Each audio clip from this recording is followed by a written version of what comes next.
우리가 지금 다 읽진 않았지만 오늘 해당되는 본문은 에스겔 45장부터 46장께 에스겔 2장입니다.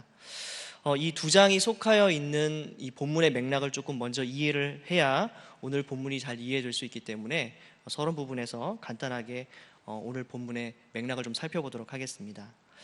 오늘 본문은 에스겔서에 등장하는 마지막 그 하나님의 신탁입니다. 그리고 오늘 읽었던 본문은 그 신탁의 일부지요. 이 신탁은 40장 1절에 여호와의 권능이 내게 임하여 라는 말로 시작합니다. 40장부터 48장까지 무려 9장이나 이렇게 되어 있는 이 신탁은 에스겔서에서 가장 긴 신탁입니다. 주전 573년 한 4월경에 에스겔에게 주어졌다고 그렇게 보여지는데요, 이 신탁의 그 주제는 한마디로 이스라엘의 회복입니다. 이스라엘이 하나님의 임재로 말미암아 다시금 거룩하게 회복될 것이다 하는 것이 이 신탁의 내용이지요. 그런데 이 신탁이 주어진 시점이 굉장히 중요합니다. 아까 말씀드렸던 주전 573년 그 4월경은 예루살렘과 그 성전이 이미 12년 동안이나 황폐해진 시점입니다. 그러니까 더 이상 아무런 소망도 없는 그런 시점에 에스겔에게 이스라엘의 회복을 약속하는 하나님의 이 신탁의 말씀, 환상이 보여진 것이죠. 그렇다면 이 신탁의 내용은 어떤 것이냐? 먼저 40장부터 43장까지는 하나님께서 새로운 성전을 지으실 것이란 얘기고요, 이 새로운 성전의 모습이 구체적으로 어떠한지를 보여주는 장면입니다. 그리고 나서 이 하나님께서 새 성전을 지으시고 나서 어떻게 하시죠? 그 동쪽 문을 통해서 하나님께서 다시금 성전 안으로 들어오시게 되는, 여호와의 영광이 다시금 이렇게 찾아오시게 되는 장면을 보게 됩니다. 그리고 44장부터 46장까지 오늘 우리가 읽은 본문이 해당되는 이 구간은 하나님께서 새로운 법들을 말씀하시는 그런 내용들로 되어 있습니다. 그러니까 하나님께서 새롭게 나라를 회복시키시기 전에 먼저 하나님께서 임하시고 좌정하셔서 하나님의 새로운 법을 모든 백성들에게 선포하시는 그런 내용이죠. 여기에는 절기에 대한 규례, 또 봉헌 예물에 대한 규례들, 또 제사장, 레위인, 왕과 같은 그런 지도자들이 어떤 의무와 어떤 규례를 지켜야 되는지, 이런 내용들이 기록되어 있습니다. 그리고 이제 마지막 47장부터 48장까지는 성전에서 물이 흘러나오는데 이 물이 온 땅에 가득히 이렇게 적시게 되고, 그래서 그 온 땅이 생명을 얻고 새롭게 되어서 이 온 땅에 하나님의 다스리심이 넘치게 되는 장면이 이렇게 보여집니다. 이런 본문의 맥락 속에서 이해를 한다면 우리는 어떤 교훈을 얻을 수 있을까요? 분명한 것은 이 메시지를 문자적으로 이해할지 아니면 묵시적으로 혹은 상징적으로 이해해야 될지, 그런 부분은 논란의 여지가 있겠지만, 분명한 것은 이 마지막 신탁을 통해서 우리는 하나님께서 이스라엘의 왕으로서 온전히 통치하셔서 온 땅을, 이스라엘뿐만 아니라 온 땅을 새롭게 하실 것이라고 하는 그런 내용을 우리는 확인할 수가 있습니다. 그리고 이렇게 회복시키실 하나님의 나라의 모습이 어떠한 모습인지, 하나님의 그 나라의 비전의 구체적인 모습이 어떠한 모습이고 어떠한 원리로 이 나라가 통치되고 운영될 것인지 우리는 깨달을 수 있습니다. 그러니까 이런 하나님 나라의 비전을 보면서 모든 성도들은 당연히 이런 비전을 품을 수 있고 또 소망할 수 있고 이 비전을 추구하는 그런 신앙의 삶을 따라야 한다 하는 교훈을 얻을 수가 있습니다. 그러면 이런 맥락 안에서 하나님의 새로운 법이 선포되는 그런 오늘 본문에서 어떤 내용들이 등장하는지 한번 좀 살펴보겠습니다. 먼저 45장 1절부터 8절까지는 거룩한 구역의 모습을 그려주고 있습니다. 이 모습을 말로 설명하면 너무 어렵기 때문에 제가 그래서 그림을 준비했어요. 여러분들 그 가지고 계신 강의한 뒤편을 보시면 그 45장 1절부터 8절까지의 내용을 요약한 그 그림이 딱 그 내용입니다. 여러분 일단 그 그림을 보시면 어떤 생각이 듭니까? 일반적으로 모든 수도, 모든 나라를 보면 가장 주권의 핵심이 될 수 있는 지도자가 거하는 처소가 사실은 중앙에 위치하게 돼 있습니다. 그런데 특이한 것은 그 이스라엘, 회복된 이스라엘 나라를 보면 지금 무엇이 그 중앙에 자리 잡고 있죠? 성전이 중앙에 자리를 잡고 있습니다. 레위인의 구역, 사독 제사장의 구역, 성읍의 기지 이렇게 나뉘어져 있지만 오히려 왕의 구역이 그 주변부로, 동서 주변으로 밀려나 있는 것, 이런 것을 볼 수가 있습니다. 성읍도 역시 성전 주변에 배치되어 있죠. 이런 것을 보면 우리가 진정한 이 나라의 주인이 누구인가, 주권이 진정으로 누구에게 속하였는가를 우리는 좀 생각해 볼 수가 있습니다. 또 특별히 8절과 45장 8절과 9절을 보면요, 하나님께서 나의 왕들 이렇게 표현하시고요, 또 이스라엘 백성들을 향해서 내 백성 이렇게 말씀하십니다. 그러니까 지금 이 이스라엘의 왕들도 하나님의 왕이고, 이 백성도 왕의 백성이 아니라 하나님의 백성이라는 거예요. 이런 것을 본다면 이 나라의 주인, 이 나라의 실제적인 통치자는 하나님이시다라는 것을 우리는 분명하게 깨달을 수가 있습니다. 그런데 하나님께서 도대체 이렇게 왕의 구역까지도 정해주신 이유가 무엇일까? 우리는 45장 8절에서 그 내용을 분명히 볼 수가 있습니다. 우리 8절 말씀 한번 좀 읽어보겠습니다. 같이 읽어보겠습니다. 이 땅을, 자 시작.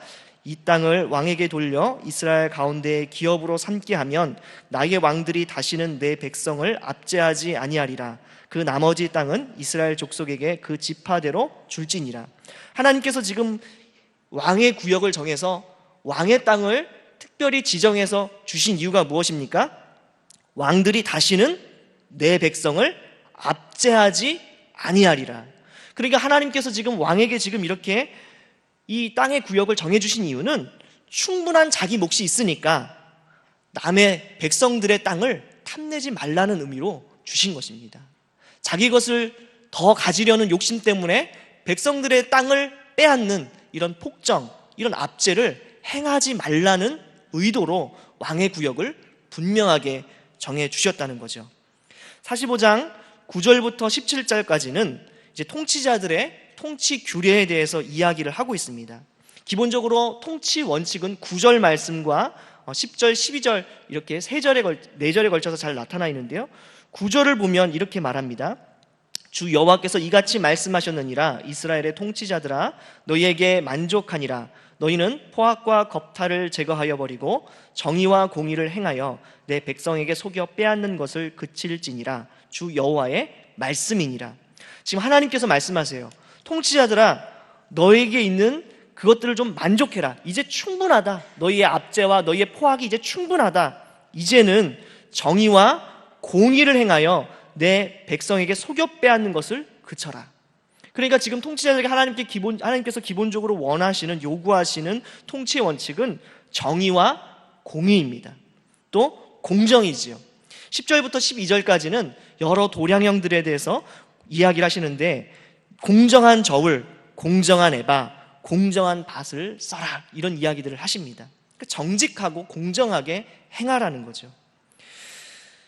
9절부터 17절까지 그 이후에 이제 나오는 그런 내용들은 여러 정해진 절기에 왕들이 정해진 예물을 드려서 하나님께 예배할 수 있도록 백성들을 섬기라는 내용이 주된 내용입니다. 이때 여러 도량형들을 아까 말씀드린 것처럼 이야기합니다. 하나님께서 여러 도량형들을 언급하시면서 다 통일을 하세요. 저울, 에바, 밭, 세겔 이런 것들을 다 언급하시면서 구체적으로 도량형들을 일정하게 그렇게 규칙을 세워주십니다. 진시황과 같은 사람은 이 제국을 만들고 나서 도량형을 통일했던 이유가 무엇 때문이었습니까? 나라를 부하게 하고 군사력을 극대화하기 위해서 그렇게 했지요. 그런데 하나님께서 이렇게 도량형을 이스라엘 백성들에게 주신 이유는 부국 강병의 이유 때문이 아닙니다. 이것은 하나님과 그 백성들을 잘 섬기기 위해서 이 도량형을 정확하게 주신 거죠. 왕은 백성들을 독려하고 격려해서 하나님께 예물을 드릴 수 있도록 해야 되는데, 이때 도량형을 정확하게 주심으로써 공정하게 거둘 수 있도록 그렇게 하신 겁니다. 그래서 왕이 욕심을 내서 부정한 이익을 그렇게 취하지 못하도록 하나님께서 방지하고 계신 것이죠. 여러분, 도량형을 속여가지고 이런 사적인 부당한 이득을 취하는 것은 아주 예로부터 흔히 있었던 그런 왕들의 수법입니다. 오늘날로 따지면 분식회계 이런 것과 비슷한 거죠. 45장 17절을 보면 백성들이 하나님께 속죄를 받도록 왕이 도와야 하는 역할이 분명하게 기록되어 있습니다. 17절을 제가 읽어드리겠습니다. 군주의 본분은 번제와 소제와 전제를 명절과 초하루와 안식일과 이스라엘 족속의 모든 정한 명절에 갖추는 것이니 이스라엘 족속을 속죄하기 위하여 이 속죄제와 소제와 번제와 감사제물을 갖출지니라. 그러니까 지금 이스라엘 왕들의 본분은 다른 게 아니라 이 이스라엘 족속의 속죄를 위한 예배를 돕고 섬기는 데 있다는 거예요. 세상의 군주들은 자신의 명예와 권력을 확보하기 위해서 또 부를 차지하기 위해서 통치하는 데 관심을 가집니다. 그런데 이 이스라엘, 회복된 하나님 나라의 통치자는 이런 데 관심을 가지면 안 되고 정말 백성들에게 근본적으로 가장 필요한 일, 하나님과의 관계의 문제에 대해서 관심을 가지고 이 문제를 위해서 섬기고 백성들을 독려해서 정말로 아름답게 하나님을 섬길 수 있도록 해야 하는 그런 의무와 책임을 왕이 가지고 있다는 겁니다. 이런 것을 빌미로 해가지고 하나님을 잘 섬기는 예배를 빌미로 해가지고 자기의 부당한 이익을 취하는 이런 일을 하지 않도록 하나님께서는 말씀하고 계신 것이죠. 백성들이 하나님 앞에서 영적으로, 육적으로 정말 모든 측면에서 평안하고 또 풍성할 수 있도록 그렇게 섬기는 존재가 되도록 하나님께서 군주의 직분을 명하고 계신 겁니다. 여러분, 하나님께서 이 세상에 우리에게 권력과 지위를 주신 이유가 무엇입니까? 하나님께서 권력과 지위를 주신 이유는 그 권력과 지위로 내 마음대로 살라고 주신 것이 아니에요. 내 야망과 내 욕심을 이루라고 주신 것이 아닙니다. 하나님께서 우리에게 나름대로의 권력과 지위를 주신 것은 다른 사람들을 섬기라고 주신 거예요. 백성들을 영적인 의미에서, 육적인 의미에서 평안케 하고 풍성케 하고 진짜 하나님과의 관계 속에서 그런 많은 복들을 누릴 수 있도록 하라는 의미로 우리에게 권력과 나름의 지위를 허락하셨다는 겁니다. 그러므로 이런 것을 빌미로 사익을 취하거나 이렇게 하는 것은 굉장히 하나님 보시기에 악한 일이죠. 특별히 이 점에서 그동안 한국교회 많은 지도자들, 또 특별히 목사님들, 정치인들은 정말 회개의 죄를 뒤집어 써야 된다고 생각합니다. 성도들을 겁박하면서, 말씀의 권위로 겁박하면서 사실 많은 사익을 취했던 그런 부정한 일들이 있었던 것을 솔직하게 인정하고 하나님 앞에 회개해야죠. 또 우리 자신들에게도 질문할 필요가 있습니다. 우리는 정말 공정하게 얻은 예물을 하나님께 드리고 있는가? 하나님께서 지금 예물을 드릴 때 강조하신 게 뭐예요? 공정하게 거둔 예물, 공정하게 얻은 예물, 다른 사람의 눈에서 눈물을 흘리지 않고 정말 정당하게 얻은 예물을 가지고 하나님께 나아가야 한다는 거예요. 다른 사람의 눈에서 피눈물을 흘리게 하면서 얻은 물질로 하나님께 드리는 것은 결코 하나님이 기뻐하시는 일이 아니다. 그렇게 하나님은 말씀하고 계십니다. 특별히 우리 자본주의 시대를 살아가는 이 시대에, 모든 돈이 최고인 이 시대에 정말 다른 사람의 이익과 다른 사람의 고통까지도 정말 내 이익을 얻는 수단으로 삼는 이 시대에 우리 성도들 어떻게 살아야 할지 고민하는 그런 시간이 되어야겠습니다.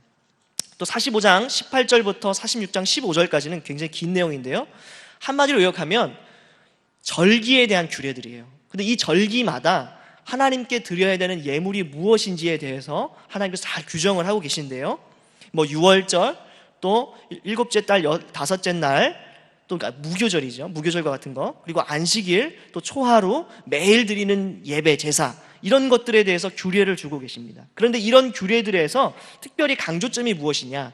바로 왕의 의무와 특권입니다. 이런 모든 절기마다 하나님께 정해진 예물을 드려야 되는데 그 정해진 예물을 드릴 수 있도록 주도적으로 책임을 져야 되는 사람을 누구로 하나님께서 말씀하고 계시냐? 바로 아까 말씀드렸던 왕입니다. 왕은 성소의 정화 문제라든지 이런 각 절기마다 바쳐야 될 예물이 무엇인지를 정확하게 하나님 말씀을 따라서 순종해서 그 예물을 준비해서 모든 예배가 차질 없이 드려질 수 있도록 그렇게 섬겨야 됩니다. 또 왕은 백성과 함께 성전에서 들어오고 나가도록 하나님께서 명령하고 계세요. 우리 46장 10절 한번 보겠습니다. 46장 10절. 46장 10절 같이 읽어보겠습니다. 군주가 시작. 군주가 무리 가운데 있어서 그들이 들어올 때에 들어오고 그들이 나갈 때에 나갈지니라. 왕이 성전에 예배하러 들어오는데 어떻게 옵니까? 따로 들어오는 것이 아니라 무리 가운데 있어서, 즉 회중들과 함께, 모든 백성들과 함께 들어오고 나가야 된다는 거예요. 이것은 어떤 것을 의미합니까? 왕이 백성들을 인도하고 백성들을 선도해서 하나님 앞으로 나아가게 해야 할 책임이 있다는 거예요. 그리고 이렇게 예배의 모범을 보이는 사람이 왕이지, 이 왕은 그런 예배를 받는 경배의 대상이 아니라는 겁니다. 예배가 끝나면 왕도 나가야 돼요. 다른 나라의 그런 예배와 틀리죠. 고대의 다른 왕들 드리는 예배를 보면 어땠습니까? 왕을 신격화합니다. 왕을 신의 현현으로 그렇게 얘기합니다. 그리고 오히려 왕이 경배를 받잖아요. 그런데 이스라엘의 왕은 하나님을 경배할 뿐이지, 그렇게 경배하는 모범을 보일 뿐이지 그런 경배를 받는 대상이 아니라는 겁니다. 이런 걸 볼 때 왕의 사명과 직무는 성전을 돕는 거예요. 하나님을 섬기는 거예요. 그리고 그렇게 하나님을 섬길 수 있도록 백성들을 독려하는 것이 왕의 직분입니다. 굉장히 무거운 의무와 책임을 가지고 있죠. 그런데 왕에게 이런 의무와 책임만 있느냐? 그렇지 않습니다. 왕에게 특권 또한 있습니다. 예배를 드릴 때 왕이 어느 곳에서 예배를 드리는가 하는 것을 보면 됩니다. 우리 PPT 슬라이드를 좀 보겠습니다. 우리 1번 화면 좀 보여주세요. 1번 화면. 네, 이것이 지금 보시는 그 내용이 지금 에스겔 환상에서 보여졌던 성전의 단면도입니다. 지금 맨 아래쪽에 보이는 곳이 이제 그 동문인데요. 이 동문을 통해서 하나님께서 들어가셨습니다. 어쨌든 그런데 왕은 이 예배를 드리는 장소가 어디냐면, 다음 2번 화면을 보여주시겠어요? 네, 2번 화면을 보시면 바깥에 동쪽 외문이 있어요. 이렇게 성문 벽이 있는데, 이 성전 벽을 지나서 안으로 들어오면 이 바깥 뜰이 있습니다. 이 바깥 뜰을 들어오게 되면 중간에 동문이 또 하나 있는데, 이 동문을 통해서 성전 안뜰로 들어갈 수 있습니다. 그런데 자세히 보시면 이 바깥뜰보다 안뜰이 높지요. 그렇죠? 그런데 왕은 어디서 예배를 드릴 수 있느냐? 이 동문을 통해서 성전 안뜰까지 들어갈 수는 없고요. 이 동문이라고 써져 있는 그 아치형의 문이 있지요. 그 문의 통로에까지는 들어갈 수 있습니다. 그러니까 여기서 하나님을 예배할 수 있는 거예요. 자, 그러면 그 안뜰에는 제사장들이 제사를 드리고 있겠죠. 그러면 왕은 상대적으로 그 통로까지 들어갔으니까, 문 앞까지 갔으니까, 문 통로까지 들어갔으니까 제사를 드리는 광경을 잘 볼 수 있겠죠.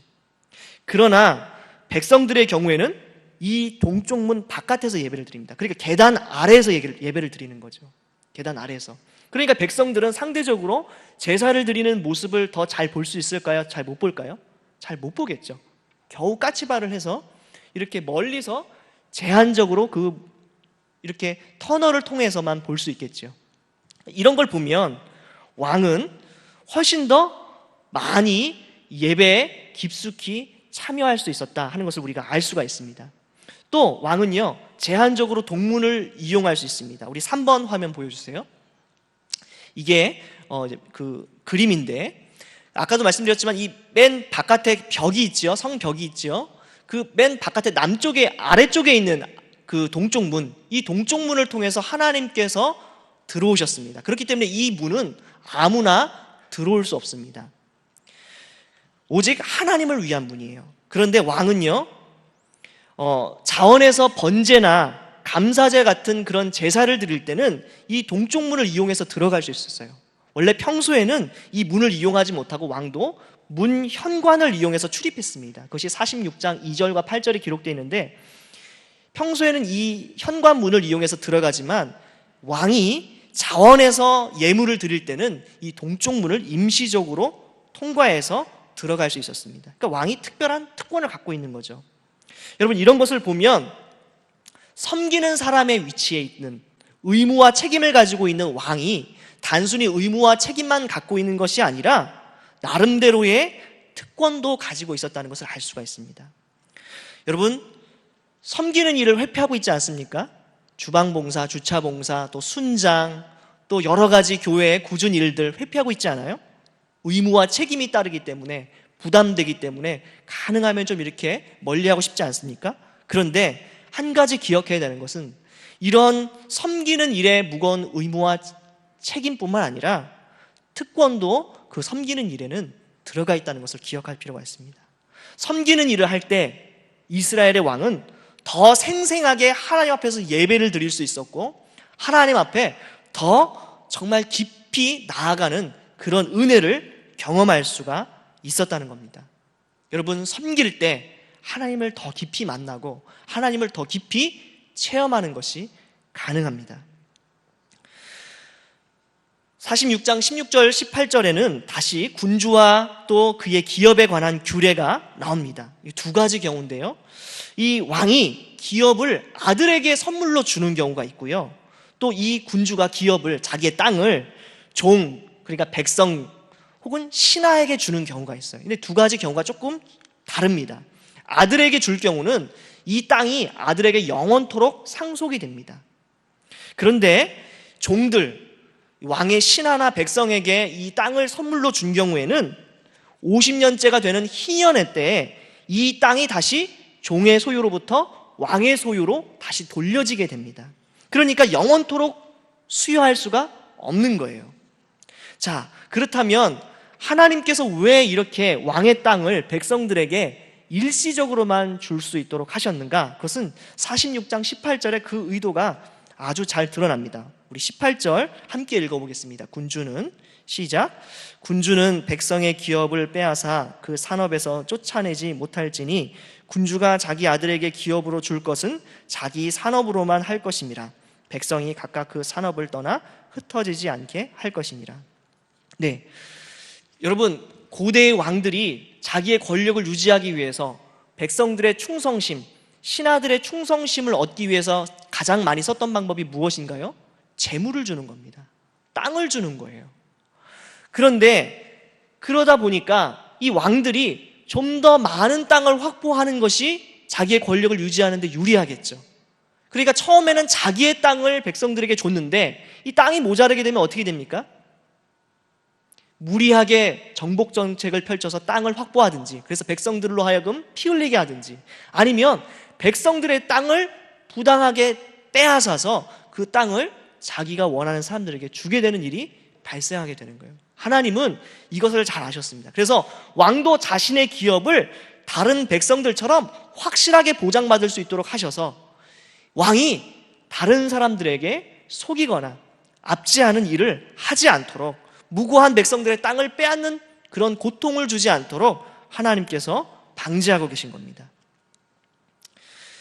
이런 것을 보면 우리는 철저하게 이스라엘의 왕은 하나님을 섬기고 이스라엘 백성을 섬기는 존재였다라고 하는 것을 우리는 분명하게 알 수가 있습니다. 그리고 마지막으로 46장 19절부터 24절까지 성전 부엌에 관한 규례를 줍니다. 성전 부엌은 크게 두 군데입니다. 먼저 제사장들이 희생제사 음식을 준비하는 곳이 있고요, 이곳은 성전 안뜰에 위치하고 있습니다. 그리고 두 번째 부엌은 레위인들이 일반 백성들을 위해서 음식을 준비하는 곳인데요, 이곳은 성전 바깥들에 이렇게 위치하고 있습니다. 이 성전 부엌에서 무엇을 하느냐? 제사장들이나 레위인들이 속건제물, 속죄제물을 삶고 준비하고요, 소제를 하나님 앞에 드리려면 이렇게 음식을 요리해야 되는데 이런 요리를 하는 공간입니다. 또 백성들을 위한 공간을 따로 둠으로써 이 성전의 정결을 유지하도록 하나님께서는 그렇게 하고 계십니다. 여러분, 부엌은 생각해보세요. 어떤 곳입니까? 부산한 곳입니다. 지저분한 곳이에요.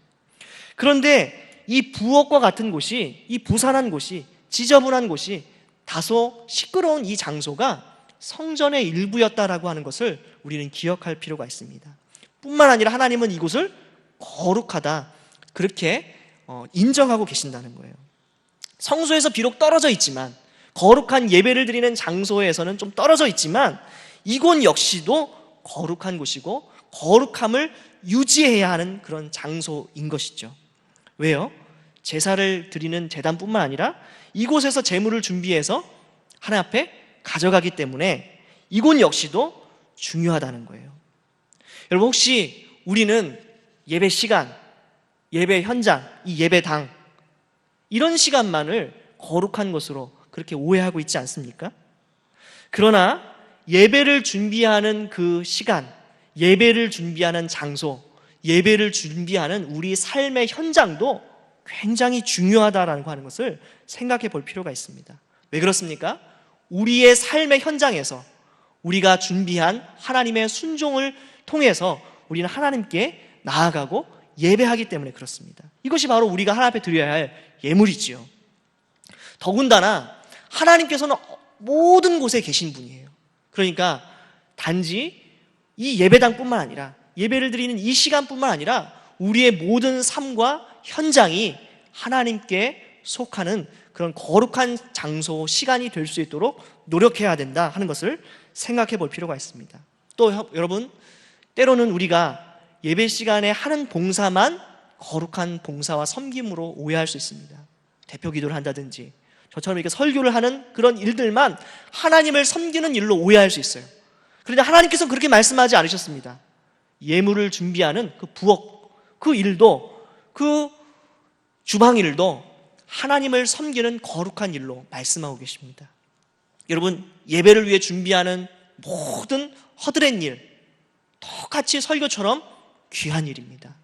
여러분, 정말 혹시 주일학교를 섬기고 계신다면 교사를 하는 것뿐만 아니라 아이들의 간식을 준비하는 것, 또 아이들을 위해서 여러 가지 청소를 하는 것, 이런 모든 허드렛 일이 사실은 허드렛 일이 아니라 거룩하고 고귀한 일이다 하는 것을 우리는 기억할 필요가 있습니다. 결론적으로 좀 정리해 보겠습니다. 여러분, 예루살렘, 회복된 예루살렘, 그 구역을 보면 어떻습니까? 성도의 삶의 중심은 왕이 아니라, 우리 자신이 아니라, 인간이 아니라 누구였습니까? 하나님, 그분이 바로 우리 삶의 중심이셨습니다. 모든 성도들은, 모든 믿는 사람들은 하나님 중심의 삶을 살아야 한다 하는 것을 오늘 에스겔 45장과 46장을 통해서 우리는 배울 수 있었어요. 그리고 여기에는 왕과 같은 권력과 지위를 갖고 있는 지도자들도 결코 예외가 아니다 하는 것을 하나님은 말씀하고 계십니다. 우리가 받은 권위와 지위들은 하나님을 위해서, 또 그렇게 하나님을 섬기는 백성들을 위해서 사용되어져야 하는 그런 권위와 지위입니다. 하나님께 위탁받은 권위이고 하나님께 위탁받은 지위이기 때문에 이것을 가지고 우리의 탐욕을 채우는데 악용해서는 안 됩니다. 이렇게 탐욕으로 얻은 예물, 부당하게 얻은 예물로 아무리 하나님 앞에 나아가서 드린다 할지라도 하나님은 결코 그것을 기뻐하시지 않고 오히려 정죄하실 것이다. 오늘 에스겔 45장과 46장의 말씀을 통해서 우리는 깨달을 수가 있습니다. 그리고 이런 섬김과 책임, 의무는 비록 때로 그 무게가 무겁지만, 그러나 이렇게 하나님을 섬기는 이들에게, 이렇게 백성들을 섬기는 이들에게 하나님께서는 다른 사람들은 경험할 수 없는 더 큰 은혜, 더 큰 놀라운 하나님의 임재를 체험할 수 있도록 하나님께서 자비를 베풀어 주신다 하는 것도 기억할 필요가 있습니다. 왕은 백성들보다 더 생생하게 예배를 드릴 수 있었고 하나님 앞에서 그 예배의 은혜를 더 경험할 수 있었습니다. 여러분, 혹시 우리가 섬기는 것 피하고 있습니까? 그것은 하나님의 더 큰 임재, 하나님의 더 큰 영광을 경험하는 자리로부터 도망치는 일이라는 것을 기억할 필요가 있습니다. 비록 또 화려하고 또한 거룩하게 보이는 그런 예배 현장, 또 예배 시간의 봉사와 섬김은 아닐지라도 인간적인 눈으로 봤을 때는 좀 낮은 일이고 좀 작은 일이고 정말 어떤 사람도 주목하지 않는 것 같은 그런 사소한 일처럼 보여지는 것일지라도 하나님을 섬기는 일이라면, 하나님을 예배하기 위한 준비의 일이라면 그 일은 하나님 보시기에 거룩한 것이고 고귀한 것이다. 오늘 또 에스겔 45장과 46절은 말하고 있습니다. 설교자뿐만 아니라 그냥 일반 그런 직장에서 삶을 살아가는 모든 성도들의 삶도 그렇기 때문에 하나님 보시기에 똑같이 고귀하고 중요한 것이다 하는 것을 우리는 기억해야 합니다. 여러분, 말씀을 준비하면서 사실 굉장히 좀 부담이 됐습니다. 왜냐하면 시국이 시국인 것만큼 이 통치자들의 이런 모습, 통치자들이 하나님 앞에 어떻게 나아가야 하는가 하는 부분을 다룬다는 것이 굉장히 사실은 부담이 되고 어떻게 설교해야 될지 사실 굉장히 이렇게 고민이 됐어요. 너무 부담이 돼가지고 어제 밤부터 굉장히 제 몸이 안 좋아가지고 막 체해가지고 거의 밤새 잠을 이루지 못할 만큼 굉장히 힘들었습니다. 이 설교하는 게 문제가 아니고 화장실을 중간에 가야 되는 게 아닌가 걱정할 만큼 사실 굉장히 힘들었습니다. 근데 여러분, 하나님께서 왜 우리에게 이런 말씀을 주셨을까요? 이것은 이상이잖아요. 하나님의 비전이잖아요. 지금 당장 이루어진 일이 아니라 앞으로 미래에 이루어질 일이잖아요. 그런데 하나님께서 왜 우리에게 이런 말씀을 보여주시고 왜 이런 원리와 규칙들을 말씀하셨을까요? 바로 이런 하나님의 비전, 바로 이 하나님의 이상을 따라서 우리들이 순종하고 하나님의 말씀을 따라 거룩한 헌신의 노력을 기울여야 한다고 하나님은 말씀하시고 싶으셨던 게 아닐까요? 여러분, 나라가 지금 뒤숭숭합니다. 또 교회의 많은 지도자들이 타락해서 세상 사람들로부터 모욕과 조롱을 받고 있는 이 시점에서 지금 우리들이 해야 되는 것이 무엇입니까? 회개의 죄를 뒤집어쓰고 다시 한번 하나님 앞에 순종과 결단할 그런 시간이 바로 지금 되어야 되지 않나 하는 그런 고민을 해봅니다. 특별히 지금 우리의 위정자들, 목사님들, 또 교회 여러 지도자들, 또 세상 권력을 갖고 있는 많은 정치인들, 하나님께서 붙들어 주셔서 그 양심을 지킬 수 있도록 하나님 은혜를 내려 주십시오. 그렇게 기도하는 시간이 되어야 할 것으로 생각됩니다.